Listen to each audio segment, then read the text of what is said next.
Africa Radio, le grand débat avec Francis Laloupeau. Bonsoir à toutes et à tous et bienvenue dans le Grand Débat. Merci d'être avec nous. Le Grand Débat chaque jour du lundi au jeudi à 18h, heure de Paris. Les grands faits de l'actualité en Afrique, en Europe et dans le monde. Commentés, analysés et débattus sur Africa Radio. Nous sommes ensemble jusqu'à 19h, heure de Paris. Et pour nous faire part de vos commentaires, n'hésitez pas à aller sur notre page Facebook, facebook.com/le Grand Débat. Africa Radio, le Grand Débat avec Francis Laloupeau. Le Grand Débat aujourd'hui, saison critique en Guinée-Conakry. Invité spécial, le docteur Ousmane Kaba, président du parti PADES, Parti des démocrates pour l'espoir. Rencontre exceptionnelle dans ce Grand Débat avec Ousmane Kaba pour une analyse de l'actualité en Guinée-Conakry, pays agité depuis plusieurs années par des tensions politiques à répétition. Au cœur de l'actualité depuis quelques semaines, un changement annoncé de la Constitution, objet de toutes les supputations et inquiétudes, et une nouvelle pomme de discorde entre le pouvoir et ses opposants. À un an de la fin du second mandat et dernier mandat du président Alpha Condé, dans quel état se trouve la Guinée réelle? Quels sont les rapports de force sur la scène politique et quelles sont les offres politiques alternatives dans un pays où un habitant sur deux vit en dessous du seuil de pauvreté? Et au moment où l'on parle d'une saison critique en Guinée, analyse de la situation avec Ousmane Kaba, invité exceptionnel de cette édition du Grand Débat. L'émission est réalisée par Hélène Bizio. Le Grand Débat, Africa Radio. C'est également sur facebook.com/le Grand Débat. Nous avons salutations à tous ceux qui nous écoutent aux quatre coins du monde, en Europe, en Afrique, aux Amériques. Merci de leur fidélité. Mention spéciale à ceux qui nous écoutent aujourd'hui à Conakry, à Lomé, à Gao, à Cancan, à Washington DC, à Édimbourg, à Moscou ou encore à Montréal. Bienvenue à nos nouveaux amis sur Facebook. Et bien sûr, toujours et encore, notre pensée rituelle à nos amis de Bujumbura au Burundi. Le Grand Débat, analyse, décryptage, coup de gueule, commentaires. Le Grand Débat sur Africa Radio. Entretien spécial avec le docteur Ousmane Kaba, président du parti PADES, Parti des démocrates pour l'espoir. Docteur Ousmane Kaba, bonsoir. Bonsoir. Merci d'être avec nous. On regarde sur l'actualité de la Guinée-Conakry où les signes s'accumulent d'une nouvelle crise politique majeure à un an de la fin du second et dernier mandat du président Alpha Condé et de la tenue d'une nouvelle présidentielle. Docteur Ousmane Kaba, quelques éléments de votre biographie pour les auditeurs qui ne vous connaîtraient pas assez. Vous êtes un économiste, titulaire d'une maîtrise en économie, d'un DEA d'études approfondies de sciences économiques, un doctorat en sciences économiques à l'Université Paris 2, assorti d'un prix de recherche de l'Académie de Paris. Vous êtes également détenteur d'un diplôme de gestion des projets à l'Université Harvard de Boston et quelques repères dans votre vie professionnelle. Vous êtes professeur d'économie. Vous avez été professeur d'économie à l'Institut du FMI, conseiller du gouverneur et directeur d'échange à la Banque centrale de Guinée, coordonnateur du programme de réforme économique et financier en Guinée et professeur de politique économique à l'Université Gamal Abdel Nasser de Conakry. C'est en 1995 que vous fondez l'université privée Kofi Annan de Guinée. Quant à votre parcours politique, vous avez été notamment, entre 1996 et 2014, ministre de l'économie, des finances et du plan, ministre du plan et de la coopération, conseiller, ministre chargé du bureau de la stratégie à la présidence de la République, député, président de la commission des affaires économiques et financières, du plan et de la coopération. Docteur Ousmane Kaba, alors avant de parler du PADES, votre parti, il faut rappeler que vous avez été membre du RPG quand même, Rassemblement du peuple de Guinée, le parti au pouvoir aujourd'hui en Guinée. Dans quelles circonstances avez-vous quitté ce parti pour vous retrouver dans l'opposition ? Écoutez, j'ai jamais été membre du RPG, mais plutôt du RPG Arc-en-Ciel. Il y a une différence. Ah oui. Associé en tout cas au RPG. Voilà, vous savez que en tant que candidat du Parti Plus en 2010, qui a été créé en 2010, 3 mois avant la présidentielle, j'étais candidat de ce Parti Plus. Et lorsqu'il y a eu la victoire, déjà entre les deux tours, j'étais à l'initiative de la création de la coalition Arc-en-Ciel, qui a amené le professeur Alpha Condé au pouvoir.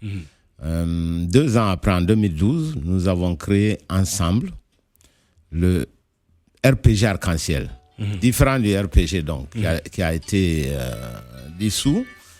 Et le RPG Arc-en-Ciel a absorbé une trentaine de partis, dont le mien, le Parti Plus, et l'ancien RPG aussi du président. Donc nous avons cofondé le RPG Arc-en-Ciel en 2012. Oui. Voilà, donc j'étais membre de ce nouveau parti et que nous avons essayé d'asseoir, d'aider le professeur Alpha Condé à avoir une politique de stabilité. Mais malheureusement, nous avons eu des divergences. Pour ne pas être long, la première divergence, c'était autour de la politique économique. C'est ça. Nous avons insisté de ne pas faire une politique d'exportation de la bauxite, mais plutôt d'avoir des usines d'alumine. Deuxième divergence, c'était autour de la politique énergétique. On a fait beaucoup de gros barrages. Moi-même, j'ai cherché l'argent pour le premier barrage Caleta, mais j'ai estimé que pour développer l'agriculture à l'intérieur du pays, il faut décentraliser l'investissement dans le domaine de l'énergie, donc de faire des petits barrages en Guinée forestière et en Haute-Guinée. Là aussi, une divergence.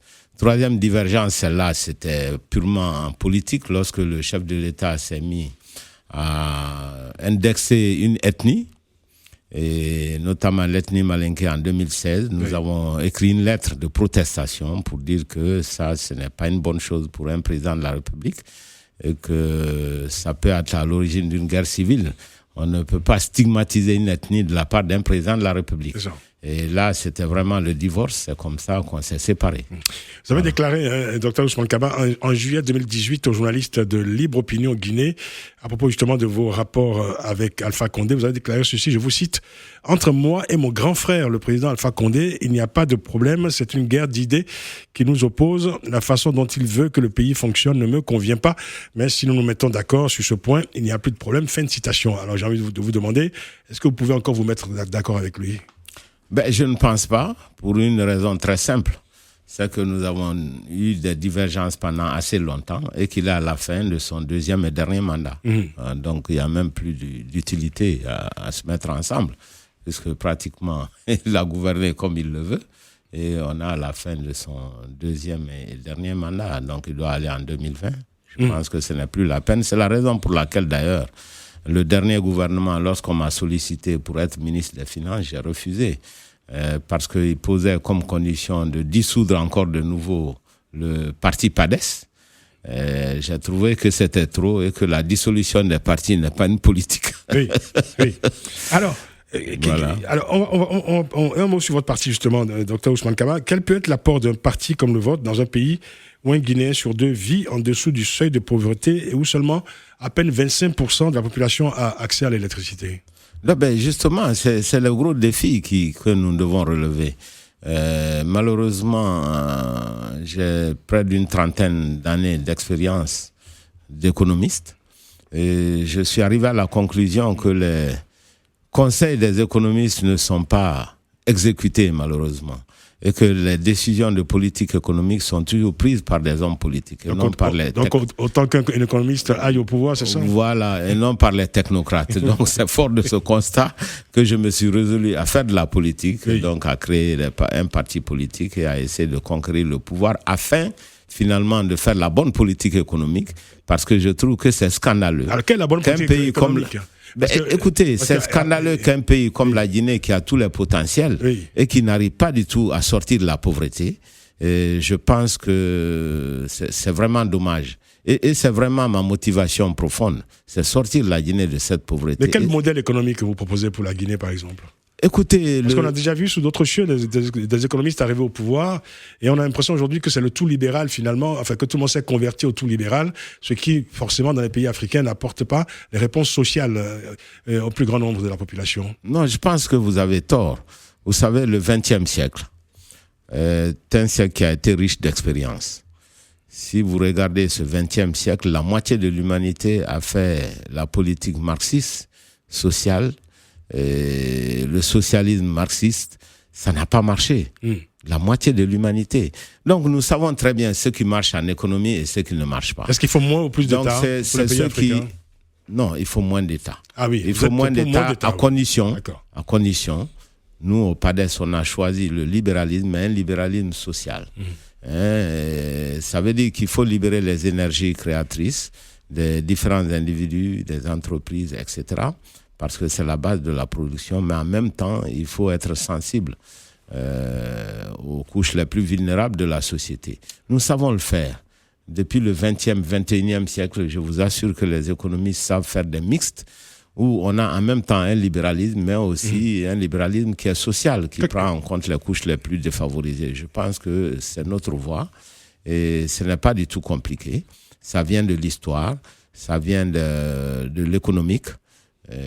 Nous savons deux ou trois choses. Alors, quand vous dites qu'il faut moins d'État, est-ce qu'il faut que l'État se retire de certains secteurs sensibles comme l'éducation, la santé, par exemple? Vous êtes le fondateur d'une université privée en Guinée-Conakry. Non, pas du tout. Oui. En Guinée, si on veut parler du cas guinéen, je vous donne un exemple trivial. C'est l'État qui veut ramasser les ordures en Guinée depuis 9 ans. On n'a pas réussi à nettoyer la seule ville de Conakry. On attend toujours, oui. Donc, parce que les dirigeants s'approprient l'État, et l'État en réalité n'est qu'un moyen d'enrichissement illicite pour eux. Et on prend tous les budgets d'assainissement, on confie soit au gouvernorat, soit à la présidente de la République, soit au ministère, ce que je trouve ridicule. Pendant ce temps, il y a des milliers de jeunes qui chôment. Au lieu de mettre des moyens à leur disposition pour que ces jeunes gens nettoient la ville et en même temps ça crée des milliers d'emplois, non, on veut que cet État-là s'occupe de tout alors que ce n'est qu'un prétexte pour faire de la corruption. Après, donc c'est ce type d'État, d'implication de l'État dont nous voulons parler. Oui. Ceci dit... Mais si les acteurs sont vertueux, l'État n'est pas un danger pour la population. C'est une question de gestion vertueuse, au fond. Parce que là, vous parlez finalement de personnalités non vertueuses aux commandes de l'État. Mais l'État n'a pas ramassé les ordures, c'est pas son rôle. C'est pas son rôle. Non. Alors, quels sont les secteurs que l'État doit conserver dans son giron, les secteurs essentiels? C'est une très bonne question. Parce que l'État, en réalité, doit produire ce qu'on appelle en économie les biens publics. Les biens publics, ce sont les biens qui coûtent très cher et à bénéfice dispersé. Pour parler très simplement, ce sont les biens et les services que les privés ne peuvent pas rendre. Je vous donne l'exemple d'une route. Ce n'est pas un privé qui va faire une route. C'est ça que l'État doit intervenir. L'État doit intervenir pour faire des routes. L'État doit intervenir pour faire des infrastructures. L'État doit intervenir pour avoir une éducation de qualité, même si une partie de ce travail est sous-traité avec le secteur privé. L'État doit intervenir pour faire une population en bonne santé, même si une partie est sous-traitée. Et donc, d'une manière générale, les biens publics, ça, c'est le domaine réservé de l'État. Mais quand l'État se met à ramasser les ordures, ce n'est qu'un moyen de s'enrichir simplement par des fonctionnaires véreux. Voilà. Docteur Ousmane Kaba, on va parler de l'opposition, parce que depuis 2011, pratiquement, la Guinée est secouée par des crises, des tensions politiques à répétition. On a vu des manifestations systématiques cycliques, des marches souvent fortement réprimées, et ces scènes se répètent depuis des années, et à chaque fois que l'on assiste à un regain de tension sur la scène politique. Est-ce que votre parti, le PADES, s'associe à cette stratégie de confrontation, je dirais, récurrente entre manifestants et de l'opposition et forces de l'ordre? Non, pas du tout. Nous insistons sur des manifestations pacifiques parce que nous estimons que le pays doit évoluer pacifiquement, pas par la violence. Les Guinéens sont assez mûrs pour prendre les décisions. Vous considérez que les manifestations de l'opposition ne sont pas pacifiques aujourd'hui en Guinée? Je pense à une certaine opposition, à l'UFDG, pour ne pas le nommer. Ils ne l'ont pas été, mais simplement, il faut être clair. Lorsqu'il y a des manifestations, les manifestations, c'est un droit fondamental de la Constitution. L'article 10 de la Constitution guinéenne dit que on a le droit d'opinion, on a le droit de se regrouper, on a le droit de manifester. Mais il revient à l'État d'assurer la sécurité de ces manifestations. Ce que l'État n'avait pas fait jusqu'alors. Donc, à mon avis, c'est l'État qui avait démissionné. Et c'est pour cela que nous avions des manifestations violentes. Et voilà ce qui s'est passé. Donc la violence vient de la démission de l'État. La démission de l'État. Oui, parce que l'État n'assure pas son rôle de garant de la sécurité lors des manifestations. Et parfois, l'État lui-même autorise les manifestations et ne prend pas de mesures. Il y a eu des manifestations dans le passé qui ont été pacifiques.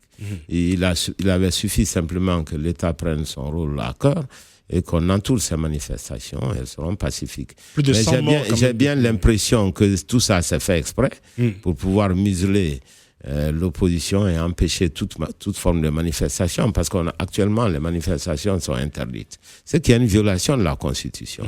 Nous ne sommes pas les seuls pays au monde démocratique, nous ne sommes pas les seuls pays là où il y a des manifestations. Pourquoi faut-il que, dans la plupart des manifestations en Guinée, qu'il y ait des morts? Une centaine, plus de 100 morts depuis 2012. Oh, écoutez, moi, je ne suis pas partisan de la comptabilité macabre. Oui. Il y a beaucoup de choses. Donc, il y a eu des violences. Il faut en chercher l'origine et essayer de punir ceux qui sont coupables. C'est parce que l'État a démissionné de son rôle. Voilà. Invité spécial de cette édition du Grand Débat, Dr Ousmane Kaba, président du Parti des démocrates pour l'espoir, le PADES. On va parler de la situation politique, Dr Ousmane Kaba. D'abord, la situation au sein de l'Assemblée nationale. Le mandat des 113 députés de l'Assemblée qui a expiré en février dernier, qui a été donc prolongé par décret par le chef de l'État, Alpha Condé. Alors, vous aviez vous-même considéré à l'époque qu'il n'était pas de bonne politique de continuer à siéger au-delà du mandat légal de cette législature. Il semble que toute l'opposition n'ait pas adopté votre position. Est-ce que vous le regrettez ? Je le regrette amèrement. C'était ma position et je maintiens encore aujourd'hui que ce n'était pas une bonne chose d'aller à l'Assemblée nationale. Pourquoi ? D'abord, il faut savoir que c'est le rôle de l'État et de la CENI d'organiser des élections dans des délais constitutionnels. Depuis 2013, on savait bien que cette Assemblée finissait son mandat en 2018, 2019, si on prolonge un tout petit peu. Alors, ils ont refusé de faire les élections à dessein, c'est ce que je pense. Et c'est la raison pour laquelle je me suis retiré. J'ai dit que moi, je ne peux pas accepter d'aller à l'Assemblée nationale au-delà du mandat qui avait été donné par le peuple de Guinée, qui est de 5 ans. Après, le chef de l'État a fait un décret pour prolonger l'Assemblée nationale, ce que j'ai trouvé vraiment scandaleux, parce que les députés ne peuvent pas y être par la volonté du chef de l'État sur la base d'un décret présidentiel. Le chef de l'État lui-même est élu par le peuple, les députés sont élus par le peuple. Il y a le principe de la séparation des pouvoirs. Moi, à l'époque, j'ai fait appel à toute l'opposition pour dire ceci. Faisons le vide institutionnel. Le RPG Arc-en-Ciel, à lui seul, ne peut pas faire une Assemblée nationale, puisqu'ils n'ont que 53 députés sur les 114. Ça veut dire que si tout le monde se retire, il n'y aura pas d'Assemblée nationale. Et votre appel n'a pas été entendu. Et le vide institutionnel aurait permis de mettre la Guinée sous embargo et financier et diplomatique et aurait obligé le gouvernement à faire le plus rapidement possible des élections législatives. Malheureusement, ils n'ont pas compris. Beaucoup de députés de l'opposition n'ont pas voulu renoncer à leurs privilèges, c'est vrai, parce qu'ils sont relativement bien payés dans un pays comme la Guinée par rapport aux autres Guinéens. Ils ont beaucoup d'avantages, ils n'ont pas voulu renoncer. Vous pensez que c'est la seule motivation ? Enfin, c'est une motivation importante ? Écoutez, c'est la seule motivation parce que je ne vois pas pourquoi on le ferait. Il y a certains qui disent, l'UFDG dit par exemple, on préfère rester à l'Assemblée pour combattre le pouvoir de l'intérieur. Bon, écoutez, moi, je ne crois pas du tout à ça. Oui. Nous avons vécu là-bas pendant 5 ans. Chaque fois que le gouvernement veut faire passer une loi simple, il s'arrange pour coopter quelques indépendants et avoir une majorité, même en dépit de la position de l'opposition. Parce qu'ils ajoutent quelques députés pour avoir les 58 députés nécessaires pour voter la loi. Et nous n'avons pas l'expérience d'une lutte acharnée de l'opposition qui arrive à contrecarrer le pouvoir, à l'exception des lois dites organiques qui demandent ou des 2/3 de la majorité. Là, l'opposition peut jouer un rôle. Très bien. Mais je pense que c'était une mauvaise politique parce que nous avons encouragé le glissement. Vous savez que le débat dont il est question, il y a 3 éléments. Il peut y avoir révision de la Constitution, nouvelle Constitution ou simplement glissement à la Kabila. C'est devenu célèbre depuis que ça a été fait. Ce sont les 3 options malheureuses possibles. Voilà. On va marquer une pause, docteur Ousmane Kaba. On se retrouve juste après pour reprendre le cours de cet entretien avec notre invité spécial, docteur Ousmane Kaba, président du Parti des démocrates pour l'espoir, le PADES. C'est un parti de l'opposition en Guinée, l'un des partis de l'opposition en Guinée. Et nous allons surtout parler davantage encore après la pause de cette saison critique en Guinée-Conakry. À tout de suite. Africa Radio, le grand débat avec Francis Laloupeau. Une saison critique en Guinée-Conakry, notre invité spécial, Dr Ousmane Kaba, président du Parti des démocrates pour l'espoir, le PADES. C'est un des partis de l'opposition en Guinée-Conakry. Dr Ousmane Kaba, on parlait donc de la situation à l'Assemblée nationale. Donc ce décret présidentiel qui a prolongé le mandat des députés. Vous avez décidé, vous, donc, de quitter l'Assemblée. Et c'est à cette occasion que vous avez, qu'a été créée en février dernier, la convergence de l'opposition démocratique, alliance de 6 partis d'opposition, en vue notamment de former un front uni lors des prochaines législatives. Où en êtes-vous de cette convergence de l'opposition démocratique, la CODE ? Écoutez, c'est une association qui marche. Nous avons voulu surtout mettre fin à une dichotomie de la politique en Guinée, à un face-à-face entre 2 grands partis, le RPG Arc-en-Ciel d'un côté et l'UFDG de l'autre. Et que la confrontation politique virait chaque fois pratiquement une confrontation ethnique. Il fallait arrêter ça. C'est pour cela que nous nous sommes retrouvés dans la convergence de l'opposition démocratique avec les leaders de toutes les régions naturelles de la Guinée, et c'est très important, de telle sorte que le débat ne s'apparente pas à un conflit interethnique. Ça, c'est un premier élément. Mais la deuxième raison, elle est tout à fait électorale. Vous savez qu'en Guinée, la CENI ne discute pas avec les partis politiques, mais discute avec les blocs de partis politiques.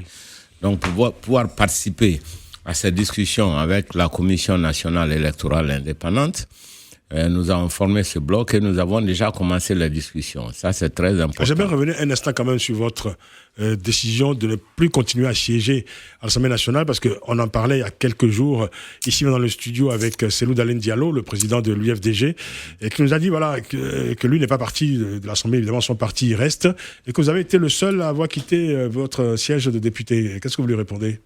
Ben oui, j'ai été le premier et je les ai prévenus. Je voulais justement qu'ils viennent avec moi. Et aujourd'hui, ils sont pris dans la contradiction. Parce que beaucoup de gens ne comprennent pas qu'ils luttent contre un 3e mandat et qu'ils aient favorisé le glissement du mandat des députés. Ce qui nous met en très faible position.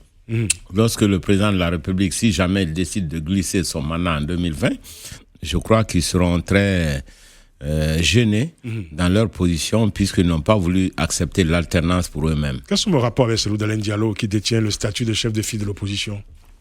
Écoutez, nous avons des bons rapports. Moi, je n'ai pas de problème avec Cellou. Vous n'avez pas parfois des stratégies contradictoires entre partis politiques ? Chaque parti politique a sa stratégie. Elle peut être en harmonie ou en contradiction. Nous nous retrouvons aujourd'hui ensemble pour lutter contre le 3e mandat. Nous avions des vues divergentes quant à l'Assemblée nationale. Je pense que c'est dans la nature des choses. Si tous les partis politiques avaient exactement les mêmes points de vue sur tous les sujets, ils seraient le même parti politique. Le fait d'avoir des partis différents, c'est nécessairement que vous avez des divergences. Mais vous êtes ensemble dans le Front National pour la défense de la Constitution. Nous sommes ensemble dans le Front National pour la défense de la Constitution. Alors, on va parler de cette Constitution, justement. Cette semaine, Amadou Damaro Camara, chef de la majorité présidentielle au Parlement, a annoncé très clairement l'intention de son parti, le RPG, au pouvoir, de modifier la Constitution. Les intentions du parti au pouvoir sont donc de plus en plus évidentes. On n'est plus dans le domaine de l'hypothèse. Face à une opposition qui se dit prête à empêcher par tous les moyens possibles cette initiative. Comment encore éviter, Dr Ousmane Kaba, une nouvelle crise, peut-être une crise majeure dans votre pays ? Écoutez, ça va être compliqué d'éviter la crise. Pour une raison très simple. C'est que ils sont décidés à tripatouiller la Constitution. Ils sont décidés à se maintenir au pouvoir coûte que coûte, alors que la Constitution est très claire. Je rappelle simplement que nous sommes à un carrefour. Nous devons choisir ou la loi ou l'anarchie. Et ils ont choisi l'anarchie, se maintenir au pouvoir coûte que coûte, en dépit de toutes les règles de la démocratie. Je précise que l'alternance ne signifie pas la démocratie, mais il n'y a aucune démocratie sans alternance. C'est un élément fort de la démocratie. Et nous avons affaire là, je dirais, à la fin constitutionnelle d'un mandat, puisqu'il s'agit du second et dernier mandat du président Alpha Condé. Et justement, je vais vous dire pourquoi nous sommes contre. J'ai 3 raisons que je vais indiquer ici. La première raison, d'abord, c'est juste d'ordre moral. Nous avons affaire à quelqu'un qui s'est battu pendant près de 40 ans et qui est devenu une figure historique de la lutte en Afrique contre la confiscation du pouvoir. C'est ça. C'était le champion de l'alternance démocratique pendant 40 ans. Et il a juré sur la Constitution. Lorsque ce monsieur a le pouvoir, il veut faire exactement ce qu'il décriait pendant tout ce temps. C'est ce qu'on appelle le parjure. Donc sur le plan moral et éthique, je pense qu'il est vraiment mal indiqué lui qui a donné des leçons de démocratie à toute l'Afrique pendant 40 ans, il est vraiment mal indiqué aujourd'hui de faire exactement la même chose qu'il le reprochait. Et son parti avec. Cette raison, c'est pour cela le RPG Arc-en-Ciel lui-même a beaucoup de difficultés à s'aligner derrière le professeur Alpha Condé aujourd'hui. Parce qu'ils ont combattu avec nous le coudéisme pendant le long règne du général Lansana Conté. On s'est tous battus, nous tous, y compris les militants du RPG Arc-en-Ciel. Et aujourd'hui, ces gens disent que non, pour eux, ils vont faire exactement la même chose. Ça explique aussi que tous ceux qui parlent ne font pas partie du RPG ancien. Les Damaro et autres, c'est des militants de la dernière minute. De la 25e heure, comme on dit. Voilà, ce ne sont pas du tout les militants du RPG. Son parti a beaucoup de problèmes aujourd'hui pour le suivre. Ça, c'est une première raison. La deuxième raison, c'est qu'on ne change pas les règles du jeu à la fin d'un match. Voilà. C'est pas la dernière année de son second et dernier mandat qu'il faut poser le problème constitutionnel. Il fallait le faire beaucoup plus tôt. Malheureusement, on a vu ça sous d'autres cieux en Afrique. Et la troisième raison, c'est l'opportunité. Pourquoi est-ce qu'on veut changer la Constitution ? Il n'y a qu'une seule raison, c'est pour maintenir la même personne au pouvoir. Changer une constitution. Ce que dit le pouvoir aujourd'hui, c'est pour avoir des institutions plus fortes, dit-il. Si c'est le cas, le président de la République n'a qu'à annoncer qu'il ne sera plus candidat. Nous allons paisiblement discuter avec lui des changements de cette constitution. Mais tant qu'il ne le dit pas, nous savons très bien qu'il fait pour une unique raison, c'est de rester au pouvoir. C'est ce qu'on appelle la fraude à la loi. Lorsque la loi vous gêne et que vous voulez faire ce que vous avez envie de faire, vous changez la loi elle-même, ça c'est la fraude à la loi, c'est illégal. La fraude à la loi est donc une modification opportuniste de la Constitution, dites-vous. Alors, ceux qui lui demandent, Alpha Condé, pourquoi changer la Constitution, éventuellement pourquoi briguer un troisième mandat, il répond, vous le savez, invariablement, qu'il agira en fonction de la volonté du peuple. Alors, on peut au moins retenir qu'il n'est pas contre ce changement de Constitution. En tout cas, il n'est pas contre, il ne l'a pas dit en tout cas. Alors, moi, j'ai envie de vous poser une question plus personnelle, Dr Ousmane Kaba. Vous qui connaissez bien l'homme, Alpha Condé, vous avez travaillé avec lui, et comment vous expliquez qu'il se lance dans une telle aventure ? Est-ce qu'il y a des raisons, quelles sont les raisons politiques, psychologiques, ou alors des raisons moins avouables qui le conduisent à cette aventure ? Écoutez, c'est difficile pour moi de répondre à cette question puisque je ne suis pas dans sa tête. Mais c'est vrai que c'est quelqu'un qui est assez courageux. Il s'est beaucoup battu pour l'Afrique. Mais il a un gros défaut, il est très centralisateur. Il aime vraiment le pouvoir. C'est quelqu'un qui va difficilement quitter le pouvoir s'il n'y a pas d'institution forte, s'il n'y a pas de règles pour l'obliger à le faire. Voilà. Sur quel bilan, éventuellement, bilan économique et social, pourrait se fonder, selon vous, l'intention prêtée à Alpha Condé de vouloir prolonger son bail au sommet de l'État ? Écoutez, d'abord, il y a un premier problème de principe. Le fait de se maintenir au pouvoir ou de ne pas se maintenir, le fait de faire l'alternance ou pas, n'est pas lié à un bilan, quel qu'il soit. Pourquoi ? Parce que la démocratie en elle-même est un objectif majeur, tout comme le développement économique est un autre objectif. Ça, c'est pour vraiment une question de principe. Autrement dit, que vous soyez bon président, vous devez partir, mauvais président, vous devez partir. C'est aussi simple que ça. C'est la règle du jeu. Maintenant, puisque vous me parlez de bilan économique, moi, je vous dirais que c'est un bilan qui est globalement négatif. Pourquoi ? D'abord, le premier point, les infrastructures. Il y a eu quelques efforts, mais très peu par rapport non seulement à la demande sociale qui existe, mais par rapport au financement important alloué.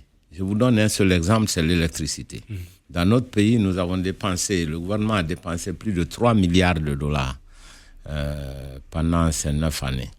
Mais il n'y a pas une seule ville en Guinée qui soit éclairée 24 heures sur 24. Il n'y a pas une seule ville en Guinée. Donc c'est catastrophique. C'est une mauvaise utilisation des ressources. Sur le plan minier, parce que notre pays est un grand pays minier, c'est un de nos points de divergence. Nous avons toujours, même quand j'étais conseiller à la présidence, insisté qu'on fasse des unités de transformation d'alumine ou d'aluminium parce que là, on capte la valeur ajoutée. Au lieu de cela, la Guinée s'est spécialisée dans l'exportation de la bauxite. ce qui est une catastrophe parce que la bauxite n'a jamais développé un pays et que notre bauxite va dans des pays qui, eux, n'ont même pas de bauxite, mais qui arrivent à tirer le maximum parce qu'ils créent des emplois, ils payent des impôts.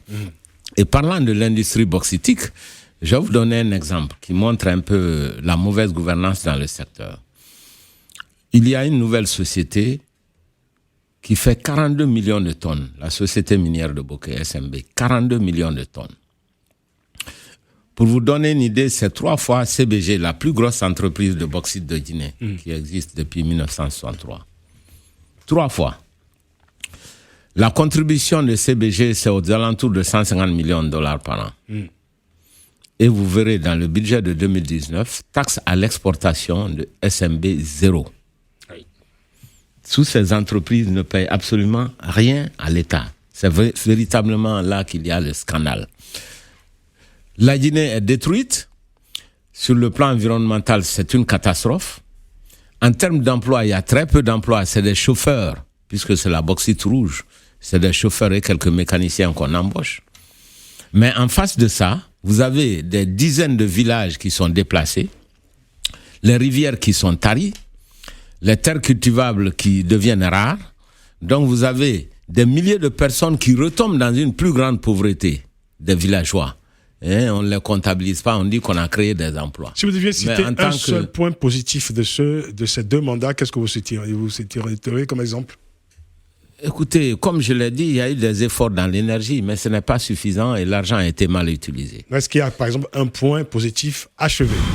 Écoute, ce que je vois, c'est peut-être les fêtes tournantes qui ont permis un peu de construire un peu quelques centres-villes, mais ça s'arrête là. Comme je le dis, en Guinée, la construction des maisons n'est pas le rôle de l'État. Je vous pose la question à l'économiste autrement.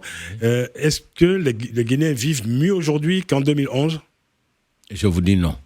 La réponse est claire. On marque une pause, Dr Ousmane Kaba. Voilà. On revient juste après pour passer à quelques conclusions provisoires sur cette situation critique en Guinée-Conakry. Vous nous direz d'ailleurs comment vous pensez que pourrait évoluer dans les prochaines semaines ce qui s'annonce comme une crise dans votre pays, ce contentieux qui se précise autour du projet du pouvoir de changer la constitution guinéenne. A tout de suite.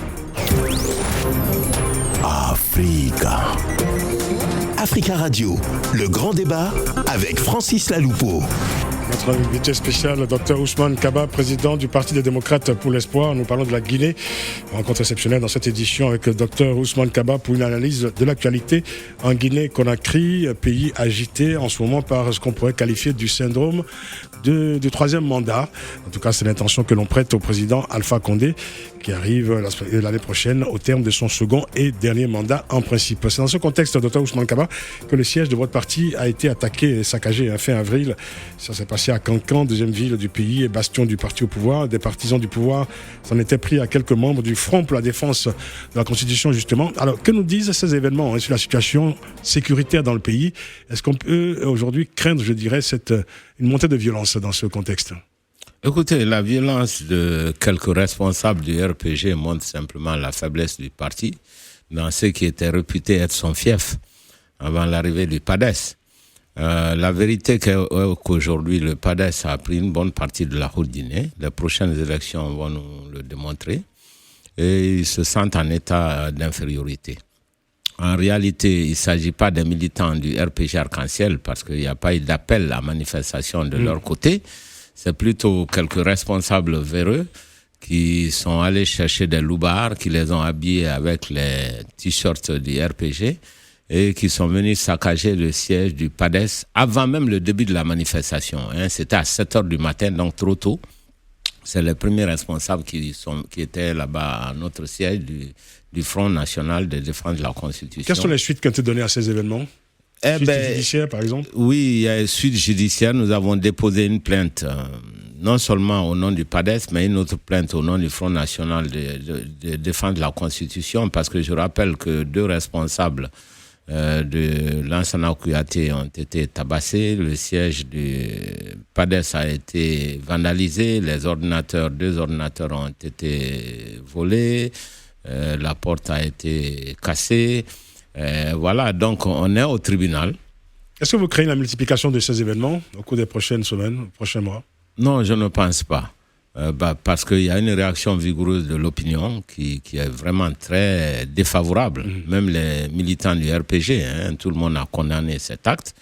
Et ensuite, la justice va les appeler. Et ils sont en train de raconter des histoires, mais ils sont dans une très mauvaise position, puisque ils disent que ce sont des manifestations. Et c'est pas vrai. D'abord, ce n'était même pas le RPG, puisqu'il n'y avait pas appel aux manifestants du RPG. C'est simplement des voyous et je n'ai aucun doute qu'ils vont être condamnés. Moi, je fais confiance à l'appareil judiciaire en Guinée. Très bien. Voilà. Il nous reste 5 minutes d'émission, Dr Ousmane Kaba. Et rapidement, les prochaines élections législatives sont désormais fixées à fin 2019. Est-ce que vous pensez que ce délai sera respecté? Nous pensons qu'il faut respecter ce délai obligatoirement. On ne peut pas continuer indéfiniment à ne pas tenir. Est-ce que les conditions sont réunies aujourd'hui, y compris les conditions financières pour la commission électorale? Les conditions financières, en réalité, n'ont jamais posé de problème parce que cet argent a été mis de côté depuis l'année dernière et cette année dans le budget. Et donc, l'argent existe. Ce qui manque, c'est peut-être la volonté politique des gouvernants. C'est tout. Sinon, l'argent existe. Évidemment, il y a quelques problèmes techniques parce qu'il faut nettoyer le fichier, il faut faire un nouveau recensement, ce qui est tout à fait normal, ne serait-ce que parce qu'il y a des nouveaux jeunes qui viennent, qui avaient, en 2013, lors des dernières élections, tous qui avaient 15 ans, 16 ans, 17 ans, 18 ans, 19 ans, tous ceux-ci maintenant doivent être inscrits dans le fichier électoral. Ensuite, il y a eu des cas de doublons, etc., et des soi-disant fictifs. Donc, il y a eu un audit, il faut mettre en œuvre. Donc, il faut rouvrir le fichier électoral, pas pour 45 jours, mais au moins pour 3 mois, pour que les nouveaux électeurs puissent s'inscrire. C'est ça. Voilà, et qu'on puisse nettoyer un peu ce fichier. Est-ce que vous croyez que le pouvoir peut faire encore machine arrière dans ce projet de changer la Constitution ou pas? Si, le pouvoir peut le faire, puisque le président de la Est-ce que vous le pensez intuitivement? Le président de la République, je pense qu'il est en train de voir le terrain. Et dès qu'il va se rendre compte qu'il n'y a absolument aucune possibilité, comme c'est le cas aujourd'hui en Guinée, c'est toute la société qui se lève contre ça. Donc, je pense raisonnablement qu'il va faire marche arrière. Alors, on arrive bientôt à la fin de l'émission. On est pratiquement à la fin de l'émission, Dr Ousmane Kaba. Je voulais quand même évoquer cette entreprise qui est la vôtre. Vous êtes le président fondateur de l'université Kofi Annan en Guinée. Les universités privées sont plutôt rares sur le continent. Vous avez donc choisi d'investir dans le secteur de l'éducation. Vous avez d'ailleurs déclaré, je vous cite, l'éducation, c'est une pierre très importante dans l'avenir de tout pays. Malheureusement, aujourd'hui, en Guinée, l'éducation n'est pas une priorité pour tous les cycles, du primaire à l'université, en passant par le professionnel. La Guinée ne dépense que 13% de son budget, contre 35 à 40% dans les pays limitrophes. Selon vous, l'éducation n'est donc pas une priorité aujourd'hui en Guinée? Tout à fait, et c'est les chiffres qui le démontrent. Ce n'est pas un avis personnel. C'est encore une déformation. Comment on est arrivé là quand on sait que la Guinée a à sa tête aujourd'hui quelqu'un qui vient de l'université? C'est une déformation professionnelle. Moi, je suis un économiste. Quand on parle de priorité, je regarde le budget de l'État. Et je me rends compte qu'en Guinée, l'État ne dépense pas suffisamment pour l'ensemble du système éducatif. C'est la raison pour laquelle nous avons tiré la conclusion que ce n'est pas une priorité. Et je pense que c'est une grande faute parce que l'éducation est vraiment la base du développement économique dans un pays. Il faut que les Guinéens mettent la plus grande partie de leurs ressources dans l'éducation si on veut préparer l'avenir, surtout que cet avenir sera façonné par le savoir. Mais pourtant, votre président, le président Alpha Condé, c'est un homme qui vient de l'université. Il n'est pas à un paradoxe près, notre président. Le démocrate qui met la Constitution en veille et qui veut s'éterniser, veut faire une présidence à vie alors qu'il est démocrate pendant près de 40 ans. Le professeur qui ne s'intéresse pas à l'école guinéenne, qui n'investit pas dans l'école guinéenne, voilà, c'est un homme assez paradoxal parce qu'on aurait pu penser effectivement que l'éducation devait être vraiment l'une de ses priorités, ce qui n'est pas le cas. Moi, je me suis beaucoup investi dans l'éducation et je dois dire que nous avons eu certains succès. Puisque vous savez, Kofi Annan, c'est la toute première université en Guinée, privée, et les autres ont emboîté le pas. Nous demeurons encore la plus grande, et nous avons fait des succès, par exemple, dans le domaine de la formation des médecins. Vous savez que nous avons un diplôme qui est reconnu à l'international, reconnu par le CAMES, et ce que l'État guinéen même n'arrive pas à faire. Aujourd'hui, la faculté de médecine de Gamal est presque fermée. parce qu'il y a eu trop d'embauches, un sureffectif incroyable. Voilà. Donc, on peut apporter quelque chose, même dans un pays comme la Guinée, si on est vraiment décidé à le faire. Alors, une question pour terminer, Dr Ousmane Kaba, la question terrible, évidemment. Est-ce que vous êtes candidat à la présidentielle de 2020 en Guinée? Écoutez, c'est trop tôt, ce n'est pas simplement par démagogie. Vous ne voulez pas répondre par oui ou par non? Non, c'est trop tôt. C'est dommage parce qu'il nous reste 30 secondes d'émission. Moi, je veux une réponse essentielle. Je serai candidat si c'est approuvé par mon parti. Ah ben voilà, c'est une réponse. Dr Ousmane Kaba, merci d'être venu. Parce que je pense que c'est la seule façon de changer la Guinée. Merci. La Guinée a un problème économique. Pour une fois, et c'est un économiste. Voilà. Dr Ousmane Kaba, président du Parti des démocrates pour l'espoir. Merci d'être venu. Merci à toute l'équipe du Grand Débat. L'émission a été réalisée par Hélène Bizio. Vous pouvez la réécouter, cette émission en podcast dès ce soir sur notre site africaradio.com. Rendez-vous demain pour VCP, la revue de l'actualité de la semaine, avec les débatteurs polémistes qui seront là dès 18h, bien entendu. Bonne soirée à toutes et à tous à l'écoute d'Africa Radio. Et n'oubliez pas, prenez grand soin de la beauté des choses. Essayez en tout cas. Merci beaucoup, Francis. Le Grand Débat, Africa Radio.